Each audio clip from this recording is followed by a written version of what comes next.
जी, राजीव जी सही कह रहे हैं आप। ये अगर पिछले स्टेटमेंट्स आप देखें और जैसे foreign ministry of external affairs वहाँ पे रिएक्ट करते हैं स्पोक्स पर्सन, कोई भी बयान आता है इससे पहले, चाहे आप US commission on international religious freedom की रिपोर्ट्स देख लें, पिछले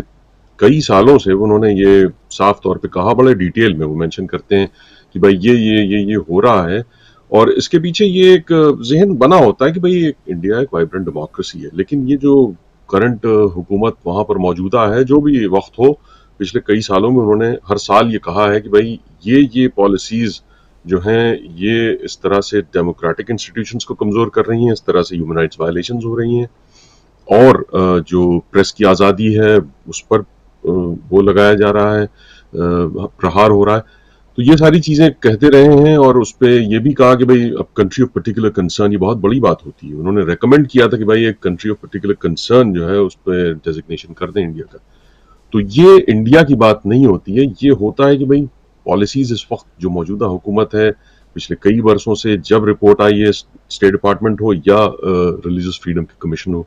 तो वो पॉलिसीज़ पे बात होती है। तो यहाँ पे ज़ाहिर है कि वो उस तरह से कह दिया जाता है कि नहीं, इनको इंडिया की समझ नहीं है, जिन लोगों ने रिपोर्ट बनाई है उनको कुछ पता नहीं है और इंडिया को वो नहीं जानते, और ये एक प्रोपेगेंडा है इंडिया के खिलाफ। तो ये एक आउटराइट रिजेक्शन इन सारी रिपोर्ट्स का, और इन सारे जो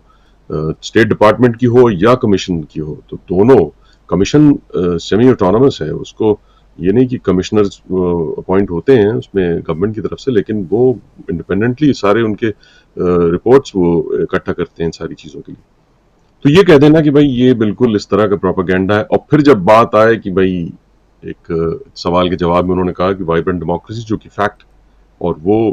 at the back of mind ज़हन में उनके यही रहता है कि वाइब्रेंट डेमोक्रेसी है, लेकिन खामियां हैं ये करंट मौजूदा हुकूमत के दौरान पॉलिसीज की वजह से। तो उसको वो डिटेल में उन्होंने रखा हुआ है, डॉक्यूमेंट मौजूद है, अभी स्टेट डिपार्टमेंट की रिपोर्ट आई। तो उसके बारे में आप उस तरह का रिएक्शन नहीं देते, तो जाहिर है कि वो एक वे आउट ढूंढते हैं कि भाई एक कोई भी एक सेंटेंस मिल जाए, कोई एक रिमार्क कमेंट मिल जाए, तो उसको अपनी, वो पॉलिटिक्स है, उसको अपने उसके लिए इस्तेमाल करना। लेकिन हकीकत यही है कि वो एनपीआर की कॉरेस्पॉन्डेंट अस्मा खालिद वो वाइट हाउस कवर करती हैं, और उन्होंने ये सवाल पूछा, और ये ज़रूरी नहीं कि वो राहुल गांधी के कहने पर ही, क्योंकि यही सब चीज़ें वो उठाते रहे अपने सारे मीटिंग्स में, और जो भी इंटरेक्शन रहे हैं। लेकिन ये प्रेस नोट करती रही है कई सालों से, आप देखें तो काफ़ी छपता रहा है, और इस तरह ऑफिशियली रिपोर्ट्स आई हो, स्टेट डिपार्टमेंट की रिपोर्ट डिटेल में पढ़ने से ताल्लुक़ रखती है। आप अगर देखें उसको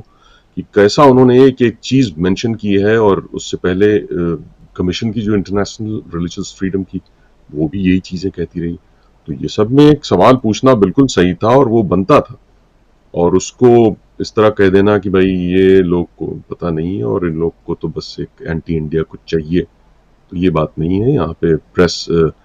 अपना जो उनकी जिम्मेदारी है उस पर खासा ध्यान देते हैं, और चाहे वो एपी हो, रॉयटर्स हो, न्यूयॉर्क टाइम्स हो, वाशिंगटन पोस्ट, कई बहुत से, यहाँ पे तो वो खुल के अपनी हुकूमत को भी नहीं छोड़ते हैं। तो वो जो भी इश्यूज हैं वो न्यूज़ ड्रिवन होते हैं, तो वो उस पे नुक्ताचीनी करते हैं, क्रिटिसाइज करते हैं, सवाल करते हैं और जवाब मांगते हैं। अ, जी। अब ये क्या सूरत अख्तियार करेगा जब मोदी जी आ जाएंगे, क्या वो किसी तरह की कोई ऐसी सेटिंग होगी कि उनसे भी सवाल पूछा जा सके? बहुत से सवाल होंगे, आई एम श्योर। प्रेस तो, मुझे लगता है, 1 घंटे की प्रेस कॉन्फ्रेंस चाहेगी, लेकिन लगता नहीं है ऐसा कोई, अभी तक तो ऐसे कोई इशारे नहीं मिल रहे हैं कि उनको कोई ऐसी सेटिंग में कोई सामने रखा जाएगा कि उनके सामने प्रेस हो, यहाँ की वाइब्रेंट प्रेस, यहाँ की जो एक वाइब्रेंट डेमोक्रेसी अमेरिका की है, तो वो सवाल पूछे, तो ऐसा लगता नहीं है कि हो। जी, जी, बिल्कुल। आसमा खालिद जो हैं वो पत्रकार हैं, एनपीआर